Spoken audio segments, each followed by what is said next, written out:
All right, so Kyle, this is it. I mean, we're 3 hours early out of nowhere. Not sure why. I think a team needed to play. This is EG versus their team name was g4p, but they're using the nicest, most positive team.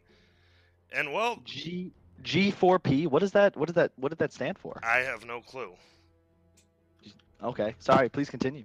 No, I mean, I have some guesses, but I mean, this is EG's first game after winning the minor. This is for a major qualifier in China. They're versus an open qualifier team, and these are some of the games you never know who's going to come through open qualifiers. And here we have some recognizable names. Avatar, I've seen him around a lot. GranDGranT has made his name on the up-and-coming casters, players. I mean, what are some of your personal thoughts playing pubs with these guys? What do you know about them?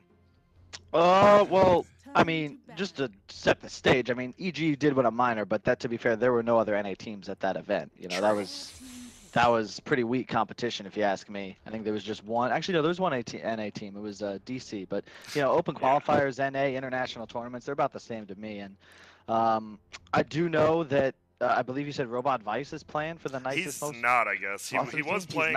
He was playing with GranDGranT in a different open qualifier. I guess it wasn't this one. So interesting. Yeah. Also, your mic, like when you have an accent in your voice, it gets kind of like crackly. I didn't notice it before. Weird. I don't know what that means because I'm terrible with electronics. Yeah, same. I have other. It's not that bad. Like, I don't care. Did hitting that, but did those buttons do anything? It made it worse. Oh, really? Yeah. Shit. What about now? It's about the same.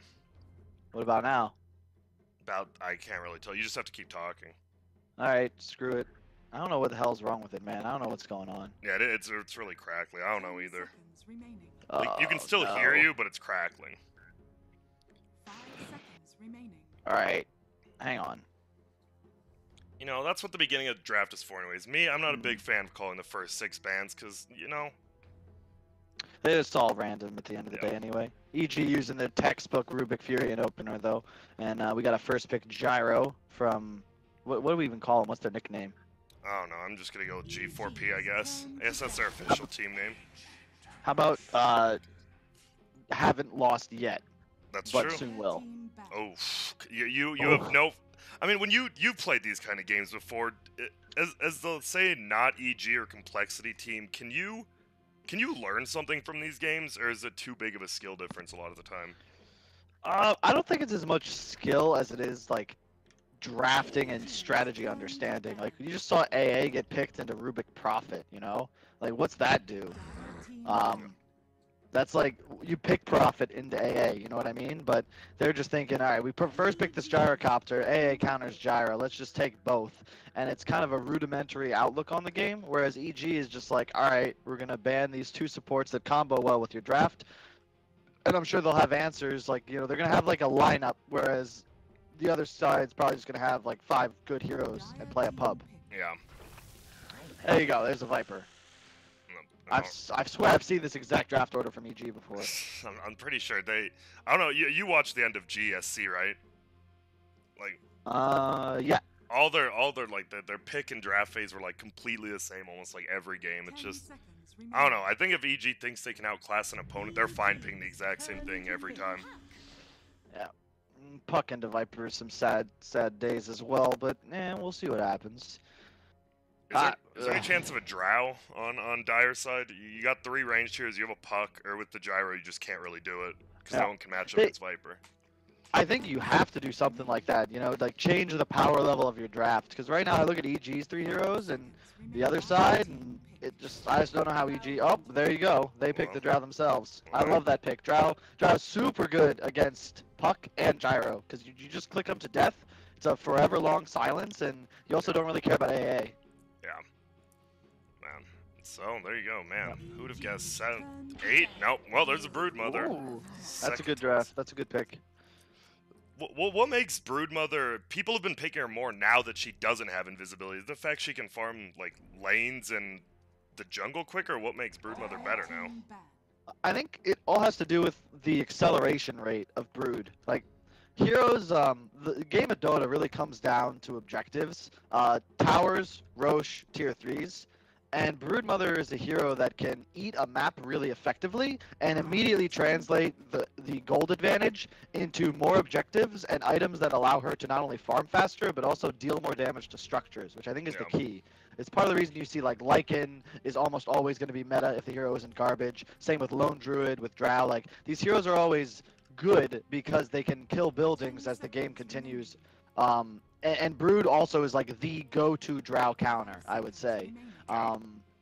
It's like Drow, it's Brood, PL, and like CK, but I think Brood is by far the best because if you get a good laning stage, you literally just run at the Drow and he can't do anything. Yeah, well, that makes sense. I mean, people always talk about gap close Broodmother. You just run over trees, unobstructed. I wish more people had unobstructed movement. I don't know, who is it? Like Centaur, Ulti, and Brood? Is that it? And I guess charge from Spirit Breaker. Yes, I feel like there's an Ags I'm forgetting.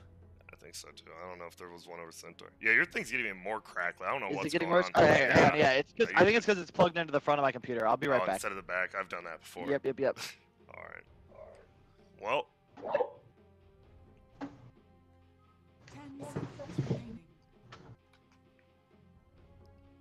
Kyle slowly steps away. Man, USB ports, who would have made them like that? I can't figure them out. I don't even know what USB stands for. Meanwhile, Tusk, the last pick. Is that better? Yeah, now, yeah, actually, it's way. I just got to turn you up myself, and you're good. Beautiful. Yeah, I think it's because that USB port on my front of my PC is kind of dead. So, you know, this is why, you know, if I were a professional caster, I would have tested this sort of thing beforehand. But, you know, I'm just doing this in my free time before I, you know, go join Team Virtus Pro as their new carry player. I mean, that's going to happen. Sometimes you just want to, you know, take a quick little break, you know, do a little bit different. Well, last pick's Tusk and Tiny, and, man, we've been seeing a lot of, like, what makes Tiny such a good offlaner now? That's, like, feels all it's picked for. I mean, well, to come, so VP, if you look at their drafts, and really just, like, as the meta develops, right, the two heroes they like the most are Tiny and Omni Knight. Yeah. Because those heroes can be played in every role. Tiny specifically is just an insane laner. It's like the go-to Brood counter, I think, because you literally just hit the spiders and throw tree, and they're all dead. Yeah. Is it weird to you that Tiny can deny, harass, and CS in one swing? Does that feel a little strong to you? Or is it just me? I think it's pretty good, yeah. I mean, it just it scales too well, it feels. Like your base damage is so high, and now you're essentially a ranged hero, but you still get the Quelling Blade bonuses. Yeah. So, like, it's just, like, what do you do to outlane this hero? And not to mention, especially when you're playing against a melee hero like Brood, every time you get this deny, you're also, like, harassing, and you're harassing for a lot of damage. Yeah, you are. One of the, I think it's like second highest base damage in the game, and treat some with the tree. I think it might be top, but yeah. Exactly. I was gonna compare it to Treant. Like you're just laning against this guy, and it's like he has a support tree just thanks to the cleave damage, and then he can throw his attack at you, and it doesn't miss. I wouldn't mind tree throw if it hit like the first target in front of it, you know, but it shouldn't be targetable. It should be something like a skill shot of sorts. Yeah, I can definitely see him changing that. So we see the drafts. You got Drow +3 ranged and a Tiny, and then you have. You said you like the Brood, but is the Brood going to be enough this game to just stop the momentum of EG? I don't think so. The issue is like the rest of the draft. If you look at their damage output, it's kind of all set up for Brood. So if Brood got super far ahead, I could see it succeeding, but he's going to lane against a Tiny. He's going to lose that lane pretty hard because EG is just going to make sure that happens. And the Drow lineup is going to be able to pressure towers way earlier than this Gyro Brood lineup is, unless the Brood is out of control. And BKB, I mean, there's a Viper, so he doesn't need one, but a Drow BKB at any point in this game, like, it's just over. Yeah. Not to mention, Furion with Drow Aura is going to hit for 1 billion damage and has a Blightstone to start. Yeah, it feels raw. On the other side, I don't know, did you catch the Raw Dota versus Sammy Boy 1v1? I don't know if you saw any of that. I did not, but please fill me in. No, it was a best of 5. Raw Dota actually took 2 games. It was 3-2, and I mean, Sammy Boy, that guy's he's beating the open AI, so he's a pretty good player. How do you compare pro players to high MMR players? I guess is where I was going with this. Like, what, weren't you pretty low ranked MMR when you first started? But you were a pro player and you were better than some of these people who were 7K. Like, what's the difference between a pro player and a high MMR? I think high MMR, you get a lot of bad habits. Like, you're not actually playing Dota. You're kind of just... I don't even know how to explain it. The games aren't real, okay? If you watch competitive Dota 2, like, there's constant communication, and more so than anything else, there's like this bank of information each team is using to operate, and there's plays made. Like, you get lane matchups that you want, and you're put in situations you never find as just a pub spammer, where you're just mid every game. Sometimes you're going to have a mid matchup in the off lane, and you need to know, like, okay, should I have my support pull for me? Should he start here? Like, there's so much, it's so much more about knowing what's best versus, like, okay, me mid. And then silently ricing for 30 minutes until you blame your team. Yeah, which is a classic. Everyone loves doing that. Classic, yeah. Well, bottom lane, it's going to be an aggro tri-lane. I guess with these heroes, it should be to be expected, but it's going to be against a Nature's Prophet 4 and a Viper. And it feels like Fear, he knew that, I mean, they knew this lane was going to happen. They just throw Fear to the wolves per normal. And then middle, I think you were right? They wanted the Tiny versus the Spider. Spider placed the web, just goes top, though. And there goes the Raw Dota diving for the courier kill. Are you a fan of that? I mean, it's worth. Yeah. I'm sure Sumel's like laughing right now, but you know, even Jordan missed a free throw here or there. Yeah, I don't know how that happens. Bottom lane looks like they're going in. Misery's just gonna try to TP out, goes down. Avatar will die as well, and well, I think they're just gonna run at each other bottom for the most part. Quick pause. All right, Kyle, you gotta. What's your beef with pauses? Because I have one. I'll give you my take first. You don't have to go first. It's like when you get into a game, just say a regular pub, you have to click the ready button. So if you're ready, I assume you should be ready the entire game. So I don't think there should be pauses. I agree. Okay. No, dude, it's like, imagine you're playing a game of pickup basketball, right? And then it's like, you know, you get your second possession, you get a steal, and then dude's like, whoa, I gotta tie my shoes. Yeah. That's how it feels. Yeah. Like, why didn't we deal with this shit before? Like, tell your mom, hey, I'm busy. Yeah. You know? Turn your phone off, perhaps. Like, they say you got a phone call, all right? I understand. There's an emergency line. That's cool. There you go. Crit's got my back. Turn off the phone and let's go. Like, how hard is that? I mean, we're professionals here. I mean, this isn't it. I do want to say one thing, though. You guys were known to pause for your cat. Any rebuttals? That was just an strategy pause. Let's be real. Yeah, let's be real.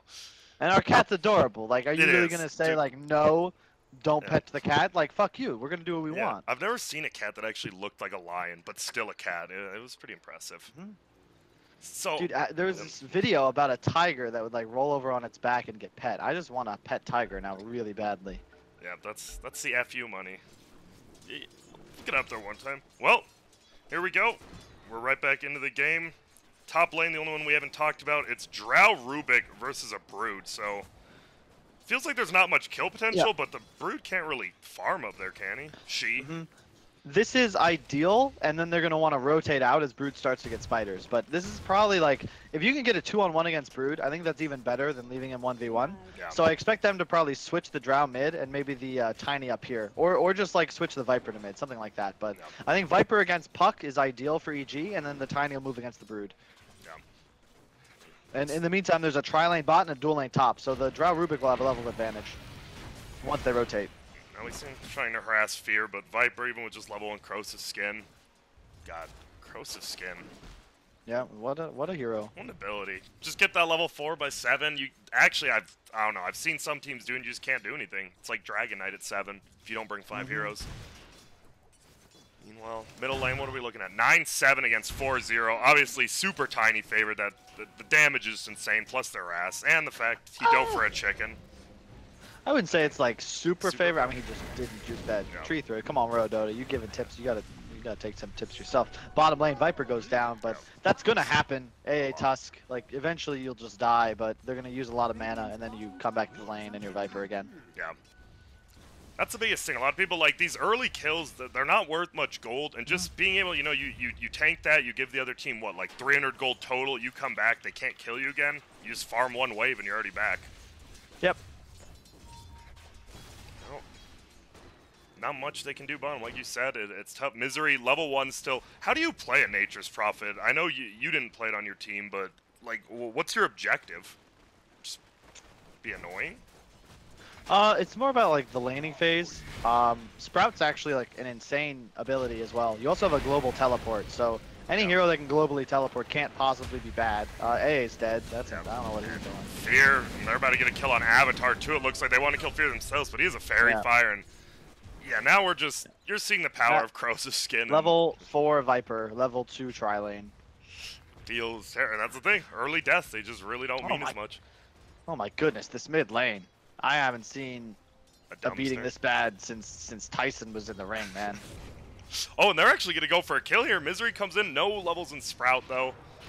Crit was there as well, and they'll just back out.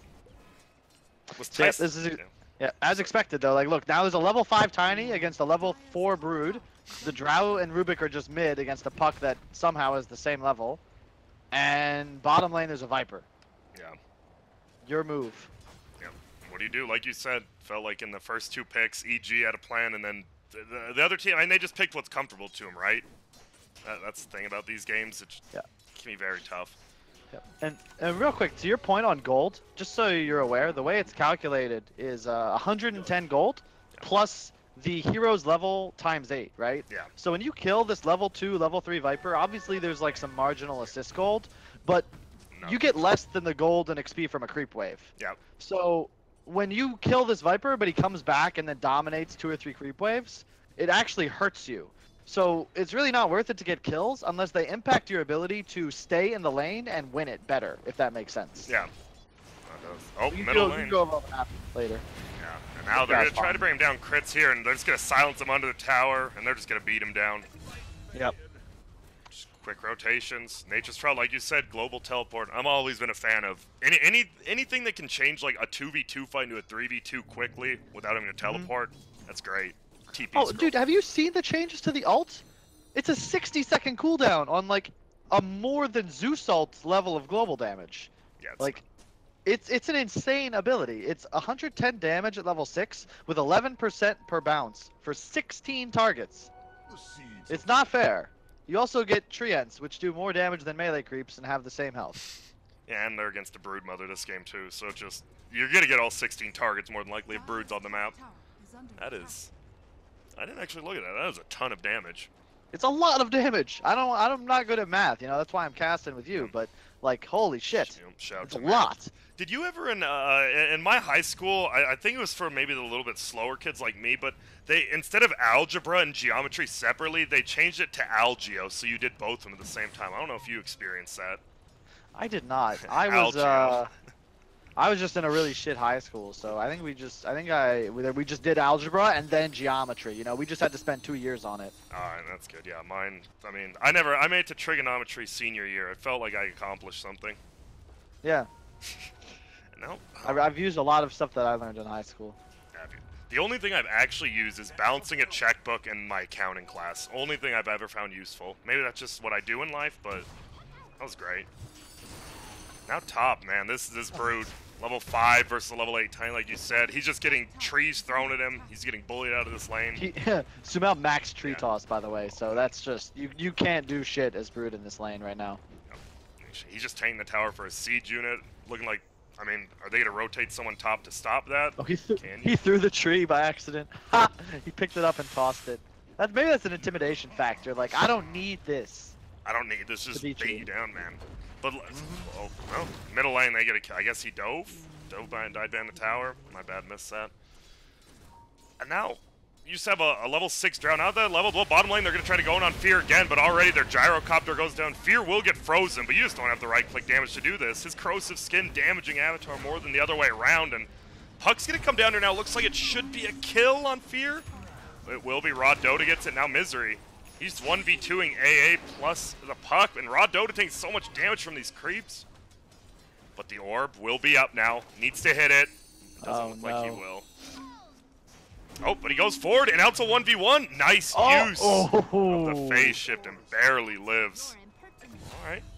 And now middle lane, Avatar. Wait, didn't he just... He actually died bottom during that fight already. This feels bad. The early point in silence into a lift. Feels like anyone's just going to die if you go to that lane. Yeah, I think to your point earlier about what it's like playing as like just a better team in a matchup, I think lineups like Drow-centered strategies are some of the best to play because it's like hard to lose when you're a better team, Yeah. because if you just literally like you win all your lanes and the game's just over, and now you end the game quickly so you can get to lunch faster, which I think is really what EG's looking for in this game. They do have to play, I believe I actually don't know. I know there's 3 series today. I don't know if we do the first losers or do we do the winners. I actually have no clue. I doubt you know that. I hope we do the winners. I have no idea. I didn't even know that. I don't know shit at all. You're the one who's supposed to be in charge. Well, I'm just a caster as well. And you're just a stand-in caster, I guess, so I guess technically. We need some sort of like business manager. Is there a manager for casters? And I'm sure there is. I'm sure I could just get one. I have people who actually offer that, but then they're like, I don't know. I just have them make me Twitch emotes instead. Seems like a better job. That sounds great. Seems like a lucrative job making Twitch emotes. I've seen some people charge up to $50. Kyle, would you drop 50 on a Twitch emote? I mean, if it were quality, of course. Oh my! I just watched Sumail. Oh my god.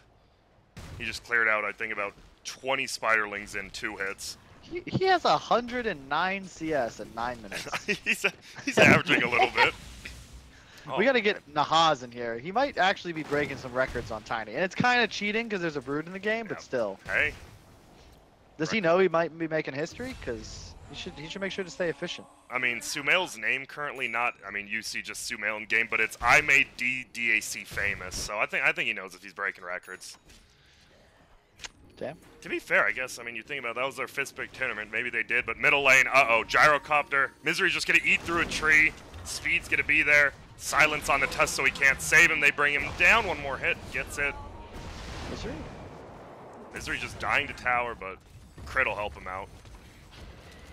Shards fly in. Trap him. Misery again. Tanking a lot of tower hits. How do you feel about the middle lane change? Just only the tower, how far it attacks. Did you like that as a support whenever you roamed? It's weird. This area is super weird. And then you like get broken when you try and smoke now, going up high grounds. That's really annoying. You used to be able to like smoke into enemy woods through mid, and it's really difficult now. Other than that, it's like not super noticeable. I don't think Misery's dead. Misery goes down. Crit will get out. Fear gets a tower. They get 2 towers there for 1 kill. Sumail's at 149 CS. This has gotta be breaking records for like 10 minutes or some shit. He's already broken the record for 15 at this point. This is just adding to insult to injury. Oh, and he went for a killer. Oh, he wants to smack it once and throw his tree. Or not, he's just gonna go back to lane, it looks like. Giving up on that kill. It is 10-5, 8K lead.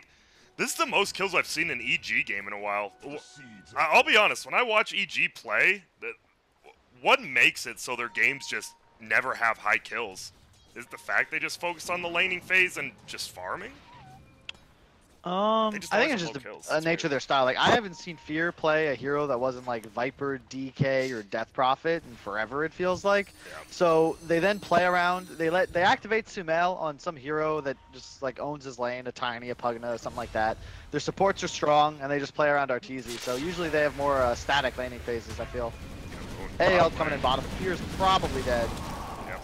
And nice that the Tusk actually snowballed him so he dodged the Viper ulti. Avoid a little bit of damage there, but Misery, level 6, just wandering around, treads medallion. Can't really do much, but you commit. That was 4 heroes down to get that kill. Your spider died top. And now Crit. He can play his 2 favorite heroes at the same time, Rubik as well as Tusk. I'm sure he's going to have a fun time. Now Arteezy, they're just going to push. We'll see. I mean, you already look. 170 damage a hit. Sumail up here at the damage. Uh-oh, and they blink forward. They're going to find the Treant again. Or not the Treant, pardon me, the Brood, but they can't quite bring him down. The toss misses.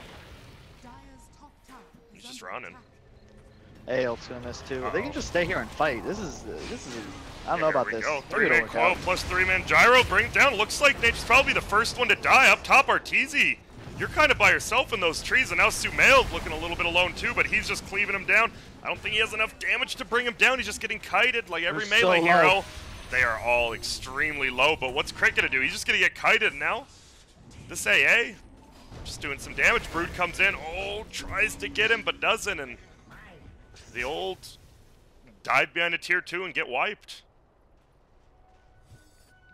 That was a little bit of suspect playmaking. They tried to get the spider, they didn't, and then they just threw Arteezy behind a tower, and he just was alone and died. Interesting. Meanwhile, just back to farming. 8k lead still, that's the problem. You get a bunch of kills and then you don't really get anything after it. Kyle, you there? Yeah, I'm just okay. Just thinking, man. I was making sure you didn't mute your mic. I muted my mic accidentally while casting, and I've been there. Yeah, no, I've been there too. I'm glad you're looking out for me. I appreciate that. I'm kind of new to this whole thing. We see Gyro just farming ancients, or pardon me, stacks, flat cannon, ulti. Gotta accelerate your farm somehow, but it's tough. Your whole jungle's already been taken. The ward sees them. Looks like that's where EG wants to go. Meanwhile, Fear, level 11 versus that level 10 Puck bottom. Are you still a fan of Veil, Puck, or does it depend on the game? Or do you get Veil first always before Blink? I think it depends. I really like treads on any hero that utilizes them nowadays, and you get an int talent and a damage talent on Puck. Yeah. And I think it's all like PL, where just like the early treads is just super value on your hero because you want mana and health and attack speed. Like it's just great for your hero. Yeah. I kind of prefer like treads Aquila honestly over Veil Rush. It's cheaper and more value, I feel. Yeah. Alright. That makes sense. The Veil's nice when you're like always getting your spells off as Puck. Like you can kind of blink Veil, use all your spells. It's really strong. When you're the aggressor. But, it is really good whenever you have an AA on your team, though. To be fair, like the amount of magic damage amp is insane. Top tower goes down. A-Blast will harass them a little. They're gonna go for bottom tower here, which is still pretty healthy. Are you expecting EG to TP down here? No, they're TPing them. Fierce TPing away. All right. They're just gonna let that bot. Nope, but now they're TPing in. All right. It's gonna be crit solo. They have vision on him. Sigil plus the ice vortex. Yeah, in the meantime, EG's roshing. They don't even care if crit dies. He's just the sacrificial lamb right now. Shadowblade finished on Arteezy. Sumail going Echo Saber. Fear with the HOD. Just typical EG stuff. Heavy team fight items. A lot of items designed to be like cheap, kind of boost the effectiveness of the entire team. And they'll probably take this and maybe look to end game pretty soon. Here we go. A-Blast. Oh, is he going to steal the Roche? Barely misses. So annoying when that happens and the Roche dies too. Yeah, the gold, just giant chunk of gold. Thanks, AA. And now they're going to TP bottom. Looks like maybe they want to do something with crit. Arteezy, Shadowblade. And GranDGranT is hiding to the left, but Arteezy... Oh, he sees him. And there it is. Silence comes out.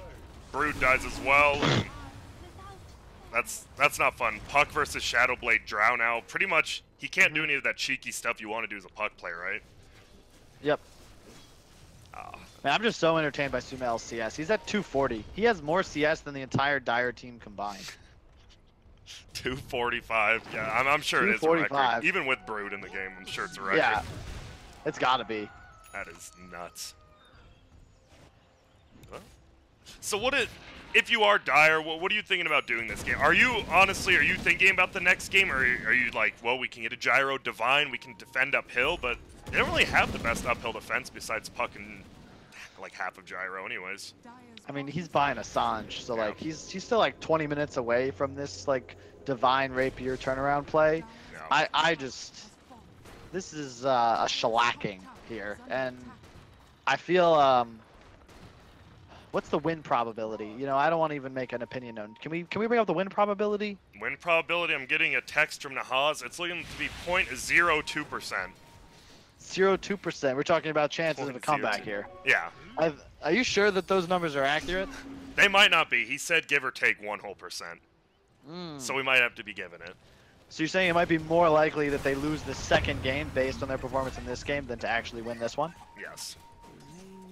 How do you know, Kyle? You read my mind. I'm gonna kill bottom, and now they're just pushing in middle. I'm gonna try Puck about 1,000 away from Blink, so it's still tough to initiate. We've seen the Tusk. The Tusk has tried to initiate. The problem is super underleveled, and Crit almost walks into Avatar down there. Misery will get spotted. Veil gets popped out. Ton of magic damage. A-Blast is actually going to miss, but the coil comes in. There comes the roll. Misery gets punched in the air. Hasn't even died yet. Finally goes down. They break the Tusk. He goes down on the backside. They're going to find this Puck. Silence goes down. Now, A-Blast stolen by Crit actually hits the Brood. Damn. Got him. That feels earned plus A-Blast on your Rubik. Feels pretty good. All right, How many earn charges is too much to have on your hero at a certain time? What's your limit? I'd say I like having about 5. Right. 5 is like good stuff, and especially if you're gonna turn it into Spirit Vessel, like it always feels really nice to have about that many. But I think 3 is the number you're looking for if you're gonna go start a fight. Gotcha. Well, they're taking the Mailer X. Sumail actually goes in, tosses back the Gyro, but now he's trapped. Nice ice shards from the Tusk. He'll be frozen for a bit, but status resistance and instant silence. Will they be able to bring him down? Time doesn't look like it. And AO actually misses, doesn't even tickle him. But Avatar will not be in the same position. He goes down. And now they're just going to take all the buildings. Drow Aura, plus a lot of ranged heroes. And Tiny goes in, stun toss combo. Raw Dota goes down. They do buy back. He has the Aegis. He's kind of baiting him in, wants to die, get his man HP back, but he just won't. Finally goes down. We do see a coil on the back lines. Avatar goes down after the buyback. Fear is going to go down. A-Blast gets him. Tiny still in the front, going to toss his friend in. They'll kill the Gyro. And it's a 26k gold lead.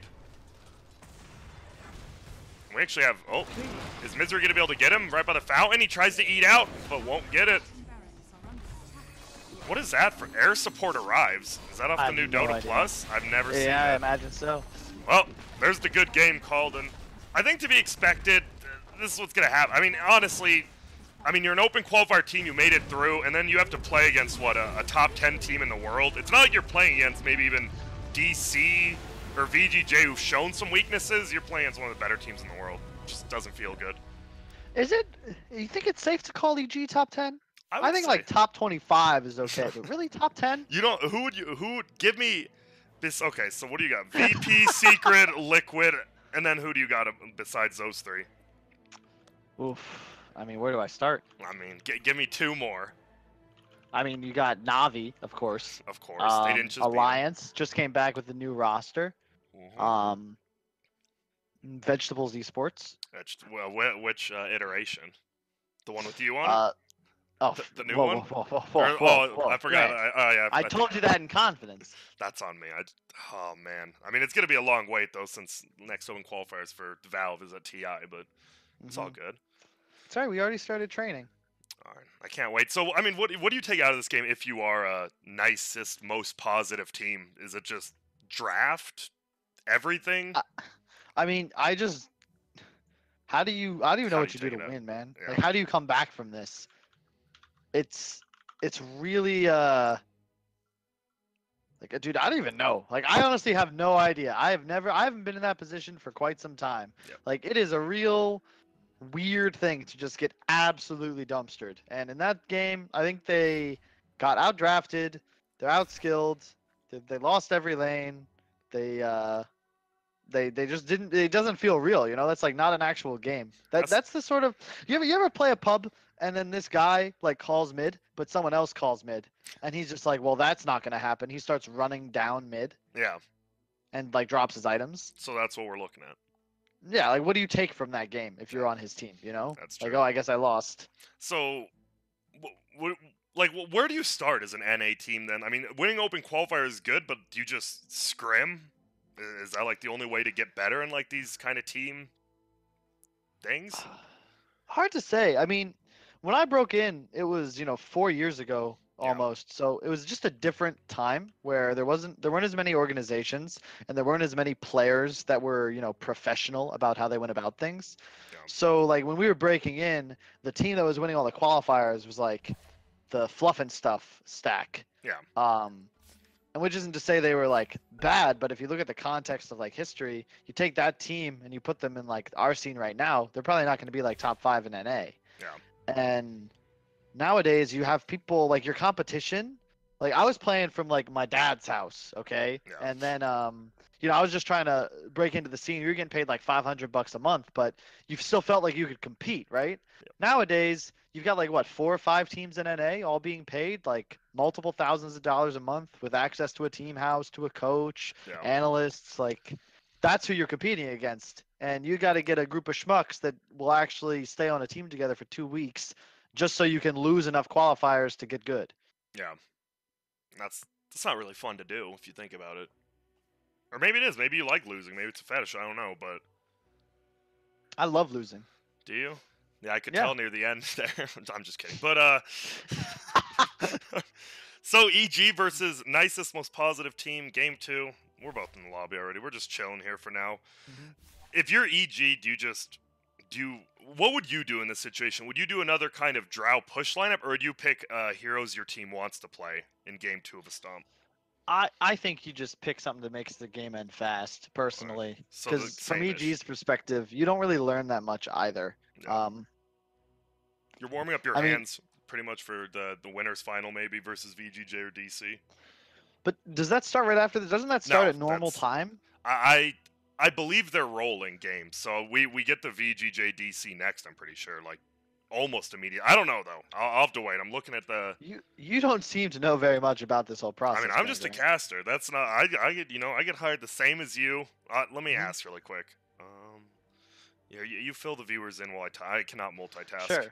Sure. No worries. I can handle that. Let's just ask the viewers. Me and Grant talked about this, and we were thinking that from the perspective of you, Twitch chat, the viewer, you guys probably prefer hearing us talk versus watching a static screen with a lot of dubstep playing. So if you agree with this, please let us know, because otherwise we'd be totally cool just, fucking off in between games. And, Grant has a few special women in his life and a lot of fabulous books to read. We got things we can do, but for you, the loyal fans, we're willing to just hang out, make sure that you have more to do than listen to someone's really bad music. Yeah. So if you agree with this and if you appreciate that, feel free to tweet at GranDGranT and tell him how much you love him. And I'll be honest, for me, I'd rather talk, because when I do this, I have to like do the royalty free like Lofi